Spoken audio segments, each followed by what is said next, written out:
Episode 4 of The Gilded Age begins with a stark juxtaposition. While Mr. Morris is buried and his service held, applause breaks out with George Russell and the alderman as they look over schematics and plans for the new railway.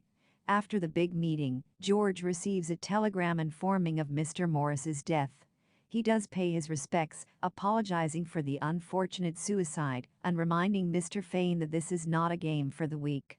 For Fane, he realizes George is his best ticket for getting out the predicament their family faces and encourages his wife to make amends with Bertha. Meanwhile, Peggy continues to go on the hunt to try and become an acclaimed writer. Her next target is T. Thomas Fortune, who works for the New York Globe. She excitedly lets Marian know as the pair go shopping together before the big gig. When she arrives, Peggy meets Mr. Fortune, who gushes over her writing.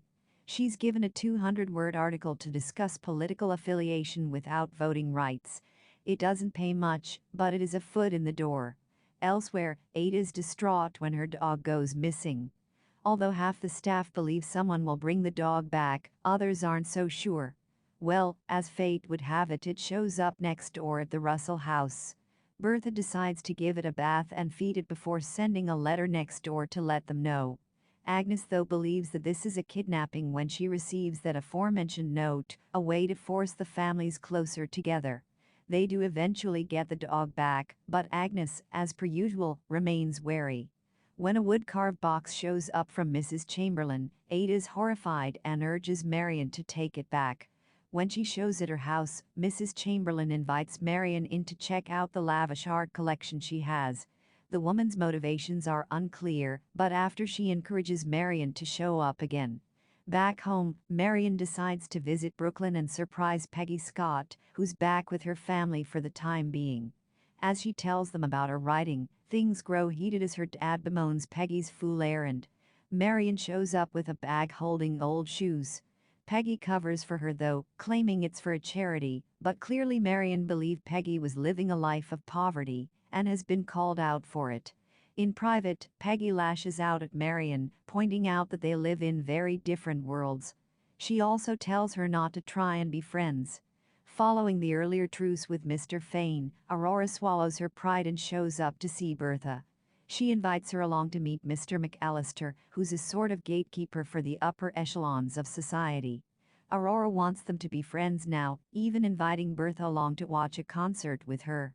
The big night arrives and Bertha leaves in a lavish red dress.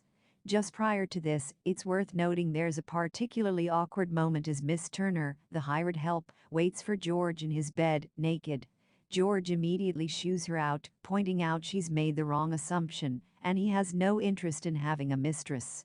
At the concert, Marian ends up meeting Tom Rakes, who happens to be in the box next to hers. They get talking, but as the third act of the symphony begins, she tellingly looks at Rakes and hopes there will be a happy end. The episode Ending Explained.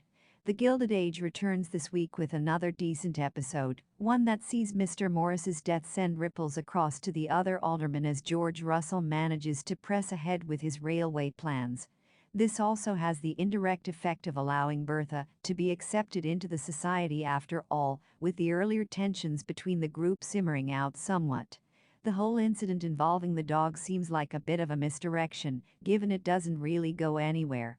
However, the trip to Brooklyn, involving Marian giving over old shoes and realizing Peggy doesn't live a life of poverty, is a nice way of showing her life and reinforcing that old adage of not judging a book by its cover.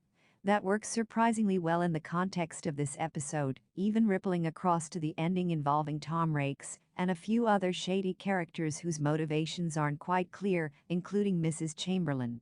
Either way, though, The Gilded Age leaves plenty of drama dangling for next week's follow-up.